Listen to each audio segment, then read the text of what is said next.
Hello friends, welcome back to our channel. So, ఈ క్లాస్‌లో మనం ఈ వీడియోలో మెయిన్స్ ప్రీవియస్ ఎగ్జామ్స్ సంబంధించిన question and answers, model answers ఎలా ఉంటాయి అనే దాని గురించి మన వెబ్‌సైట్‌లో తీసుకురావడం జరిగింది. ఆ ప్రోగ్రామ్. యాక్చువల్లీ ఇది నేను చేసిన మేజర్ ప్రాజెక్ట్ సిరి అండర్‌లో ఇదొక సబ్ ప్రాజెక్ట్. ఫస్ట్ నుండి నాకు యూపీఎస్‌సి మెయిన్స్, అలాగే టీఎస్‌పీఎస్‌సి, అలాగే ఏబీపీఎస్‌సి, గ్రూప్ 1 ఆ ఎగ్జామ్స్ సంబంధించిన ప్రీవియస్ ఎగ్జామ్స్ సంబంధించిన మోడల్ ఆన్సర్స్ ఇవ్వాలనేది కూడా ప్రాజెక్ట్‌లో పార్ట్‌గా తీసుకున్నాను. ఆ వేలో వర్క్ చేశాం. సో, ఇప్పుడు మీకు ఎలా ఉంటుందంటే, ఈ first of all previous papers అని చెప్పేసి ఇక్కడ మీకు ఒక ట్యాబ్ ఉంటుంది. ఆ ట్యాబ్ ఓపెన్ చేస్తే మీకు యూపీఎస్‌సి మెయిన్స్ మోడల్ ఆన్సర్స్, అలాగే ఏపీపీఎస్‌సి, అలాగే టీజీపీఎస్‌సికి సంబంధించి ఉంటుంది. ఇంక నేను ఏబీపీఎస్‌సి, టీజీపీఎస్‌సి పెట్టలేదు.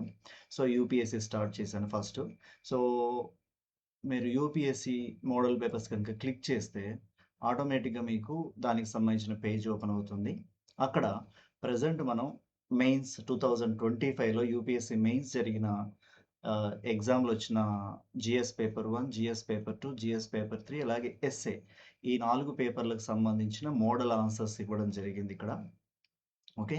అందులో ప్రెజెంట్ ఇప్పుడు 2025 ఇచ్చాం. ఇంకా రాబోయే రోజుల్లో 2013 నుండి 2025 వరకున్న టోటల్ ఇయర్స్ సంబంధించినయి అన్నీ కూడా మనం ఇక్కడ నేనిస్తాను మీకు.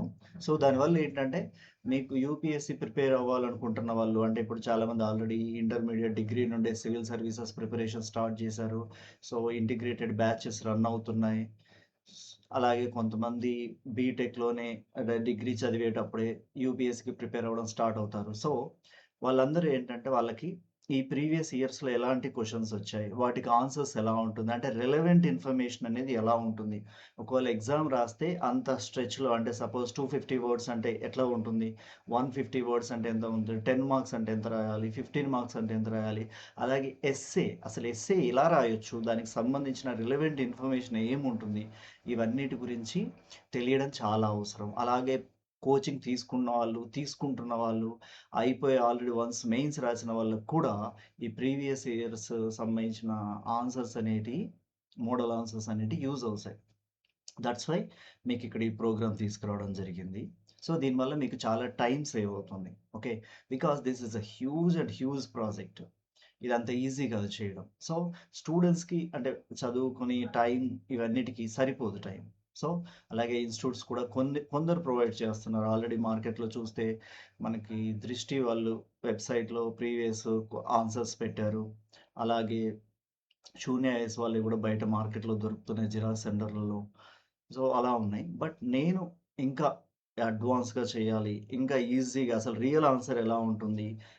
Latest up to date current affairs suppose Hindu paper గాని, రిమైనింగ్ పేపర్స్‌లో వచ్చే లేటెస్ట్ ఇన్ఫర్మేషన్స్ కూడా ఇస్తూ ఆన్సర్స్ ఎలా రాయాల్సి ఉంటుందనేది ఇక్కడ తీసుకురావడం జరిగింది. మనం ఇప్పుడు ఓపెన్ చేస్తే దీన్ని యూపీఎస్‌సి మెయిన్స్ 2025 మోడల్ ఆన్సర్స్. దీన్ని ఓపెన్ చేస్తే మనకిక్కడ 4 పేపర్స్ ఉంటాయి.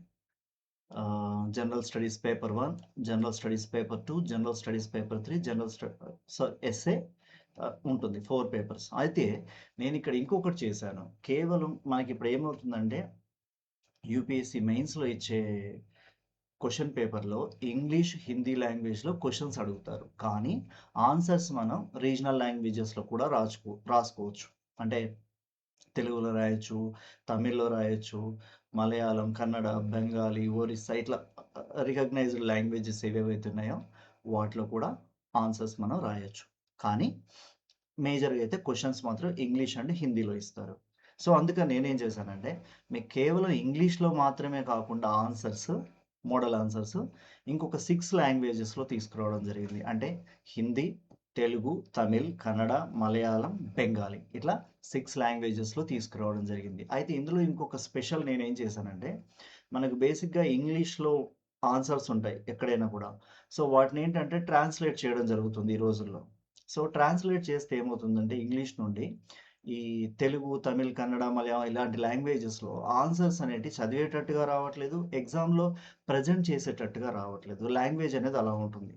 అందుకని నేను ఇంకా కొంచెం అడ్వాన్స్‌గా ఏం చేశానంటే, మీకు ఈ ఆన్సర్‌లన్నీ కూడా ట్రాన్స్‌లేట్ అంటే ఆన్సర్స్ కాదు ఇవి. సో, అంటే మీకు జనరల్ లాంగ్వేజ్ మీరు ఇప్పుడు హిందూ పేపర్ చదివితే ఈనాడు పేపర్ చదివితే మీకు ఎలా ఉంటుందో అలాంటి లాంగ్వేజ్‌లోనే మాక్సిమం ఉండడానికి ట్రై చేశాను. ఇంకా దాన్ని ఇంప్రూవ్ చేస్తున్నాం. ఓకే. సో, మీరు ఇంగ్లీష్ మీడియం వాళ్ళైతే ఓన్లీ ఇంగ్లీష్ మీడియం చూసుకోవచ్చు. లేదు ఇంగ్లీష్ మీడియంతో పాటు అంటే నేను ఇన్ని రోజులు తెలుగులో చదివాను అనుకున్న వాళ్ళు గానీ, లేపోతే ఇప్పటివరకు నాకు ఇంగ్లీష్‌లో పలానా సబ్జెక్ట్ అంటే economy, polity, science and technology ఇలాంటి వాటి మీద గ్రిప్ లేదు కాబట్టి, ఒకసారి తెలుగులో చదివితే నాకు అర్థమవుతుంది. సో, నెక్స్ట్ ఇంగ్లీష్‌లో నేను ప్రాక్టీస్ చేసుకుంటాననే వాళ్ళు కూడా అది గూడా చేయొచ్చు. అలాగే రిమైనింగ్ లాంగ్వేజెస్ వాళ్ళు కూడా హిందీ గానీ, తమిళ్ గానీ, కన్నడ గానీ, మలయాళం, బెంగాలీ వీళ్ళందరూ కూడా ఈ ఆన్సర్స్ చూసుకోవచ్చు. సో, ఇలా మీకుంటుంది. సపోజ్ దీంట్లో మనం ఇంగ్లీష్ ఓపెన్ చేద్దాం. సో, ఇంగ్లీష్ జీఎస్ పేపర్ 1 అంటే జీఎస్ పేపర్ 1 2025లో వచ్చిన క్వెషన్స్‌కి ఇవి ఆన్సర్స్. అంటే స్టార్టింగ్‌లో ఇచ్చిన క్వెషన్స్ అన్నీ కూడా 10 మార్క్స్ క్వెషన్స్ 150 వర్డ్స్‌లో ఆన్సర్ రాయమని అడిగారు. తర్వాత నెక్స్ట్ ఏంటంటే 250 వర్డ్స్‌లో ఆన్సర్ రాయాలి. 15 మార్క్స్ ఉన్నాయన్నట్టు. సో, టోటల్ 20 క్వెషన్స్ ఉన్నాయి. సో, ఈచ్ వన్ క్వెషన్‌కి నేను రిలవెంట్ ఆన్సర్‌ని ఇక్కడ జనరేట్ చేసి ఇచ్చాను. సో, మీరు ఒకసారి చెక్ చేసుకోండి. ఆ క్వెషన్ ఎలా ఇచ్చారు? ఆన్సర్ ఎలా ఉంది? సపోజ్ ఇక్కడ ఒక క్వెషన్ చూద్దాం. 15థ్ క్వెషన్ జీఎస్ పేపర్ 1లో.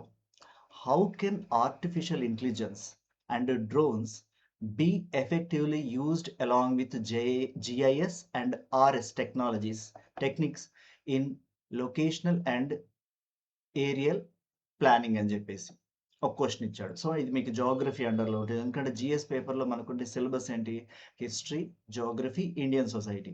హిస్టరీ, జియోగ్రఫీలో మేజర్‌గా స్టాటిక్ పార్ట్ ఉంటుంది. బట్ ఈ జియోగ్రఫీలో ఏంటంటే మీకు 30-40% కాంటెంపరరీ ఇష్యూస్‌ని రిలేటెడ్ చేసుకొని క్వెషన్స్ అడుగుతారు. అంటే ఇప్పుడు ఆర్టిఫిషియల్ ఇంటెలిజెన్స్ అంటే లేటెస్ట్ అప్డేట్స్ మీద రాయాలి ఆన్సర్. అలాగే ఇప్పుడు కలామిటీస్ కానీ, డిజాస్టర్స్ కానీ ఇవేవి జరిగినప్పుడు కూడా వాటిని బేస్ చేసుకొని అడుగుతారు. లేపోతే పంటలకు సంబంధించి క్రాప్స్‌కి సంబంధించి కూడా మిమ్మల్ని క్వెషన్స్ అడిగే ఛాన్స్ ఉంటుంది. సో, దట్స్ వై జియోగ్రఫీలో కూడా కొంత కరెంట్ అఫైర్స్ పార్ట్ అనేది యూజ్ అవుతుంది. అయితే Indian society part of questions ఏంటంటే మస్ట్ అండ్ షుడ్‌గా మనం కాంటెంపరరీ లేటెస్ట్ అప్డేట్స్ మీద గ్రిప్ ఉండాల్సిందే. సో, మీరు లేటెస్ట్ ఎగ్జాంపుల్స్ పెట్టి ఆన్సర్ రాస్తేనే దానికి వాల్యూ ఉంటుంది. ఓకే. సో, దట్స్ వై ఇది ఇంగ్లీష్‌లో ఉంటుంది. ఇప్పుడు తెలుగులో చూద్దాం ఎలా ఉంటుందో. ఇదే సేమ్ జీఎస్ 1 తెలుగులో తీసుకుంటే మీకు ఇంగ్లీష్‌లో క్వెషన్ ఉంటుంది. దాని కింద యాక్చువల్లీ ఏంటంటే దాని కింద తెలుగులో కూడా క్వెషన్ ఇస్తా నేను. తర్వాత తెలుగులో ఆన్సర్ ఉంటుంది. సేమ్ మీరిప్పుడు ఇంతకుముందు చూసిన ఇంగ్లీష్‌లో ఎలా ఉందో అదే ఆన్సర్ ఇక్కడ తెలుగులో ఉంటుంది. కాకపోతే ఏంటంటే మీకు నేచురల్ లాంగ్వేజ్‌లో ఉంటుంది. అంటే ఈజీగా చదవడానికి, అర్థం చేసుకోవడానికి. అయితే మీరు ఇంకో పని కూడా చేయొచ్చు.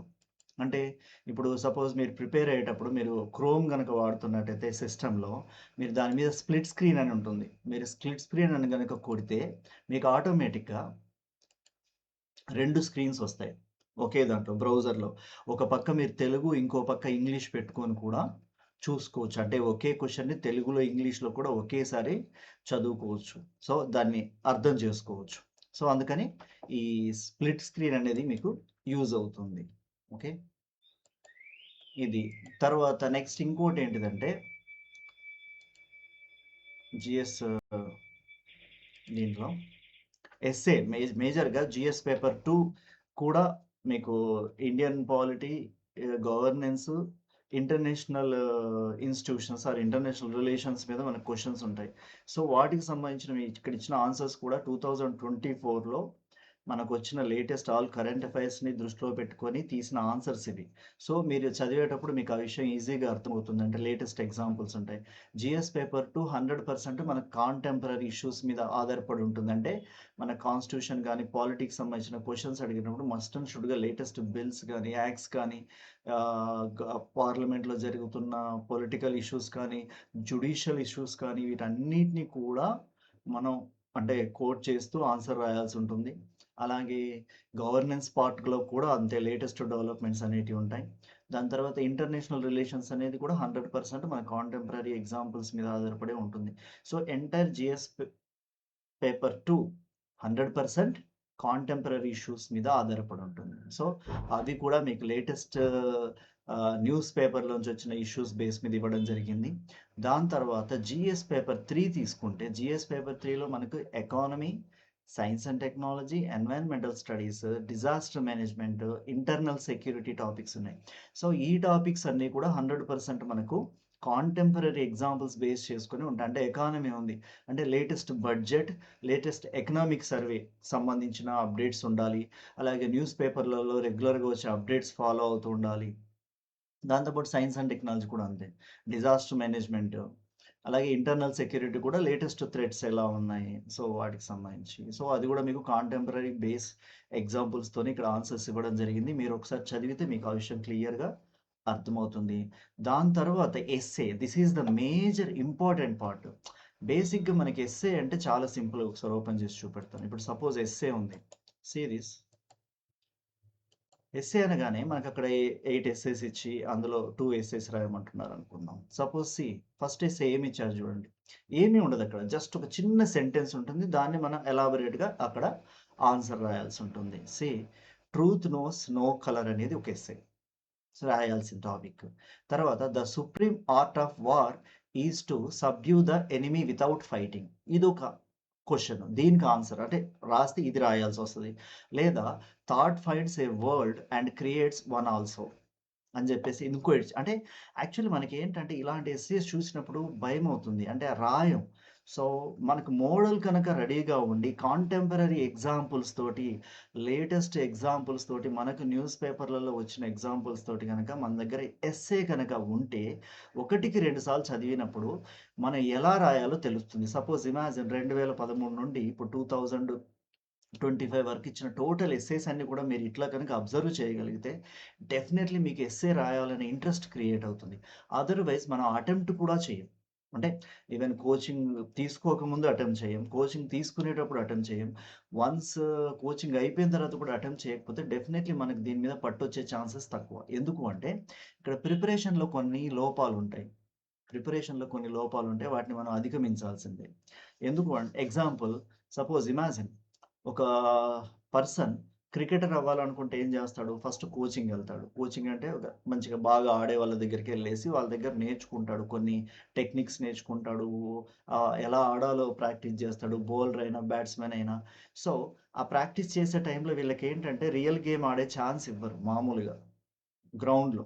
అప్పుడు వాళ్ళు వెయిట్ చేస్తూ ఉంటారు. నా నా టైమ్ ఎప్పుడొస్తుంది? నా టైమ్ ఎప్పుడొస్తుంది? నేనెప్పుడు ఆడతాను అని జెప్పేసి ఇంట్రెస్ట్‌గా ఉంటారు. ఒకవేళ ఛాన్స్ ఇస్తే వెళ్లి ఆడతారు. సో, అక్కడ బాగా రన్స్ కొట్టినా, కొట్టకపోయినా వెళ్లి ఆడడం అనేది ఒక అద్భుతమైన విజయం వాళ్ళకి. ఓకే. అలాగే ప్రతి దాంట్లో అలాగే ఉంటుంది. కానీ మన కోచింగ్‌లో ఎలా ఉంటుందంటే, మనం బిఫోర్ కోచింగ్ మనం ఆన్సర్స్ అటెంప్ట్ చెయ్యం మెయిన్స్‌కి సంబంధించి. అలాగే కోచింగ్ టైమ్‌లో కూడా మనం ఎక్కువగా ఇంట్రెస్ట్ చూపెట్టం. వన్స్ కోచింగ్ అయిపోయిన తర్వాత కూడా ప్రాక్టీస్ చేయం. సో, వితౌట్ ప్రాక్టీస్ ఎక్కడైనా అది గేమ్స్ అయినా, స్టడీస్ అయినా ఎనీ ఫీల్డ్ వితౌట్ ప్రాక్టీస్ మనకు సబ్జెక్ట్ గాని, వేరే పనుల మీద గాని గ్రిప్ వచ్చే ఛాన్స్ లేదు. సక్సెస్ వచ్చే అవకాశాలు చాలా తక్కువగా ఉంటాయి. సో, ఇలాంటి మీకు మెటీరియల్ గనక అందుబాటులో ఉంటే డెఫినైట్‌లీ మీకు తెలుస్తుంది. ఎట్లా రాయాలి? ఏం రాయాలి? సపోజ్ మీకు ఒకవేళ రాయడం కష్టంగా ఉందనుకోండి.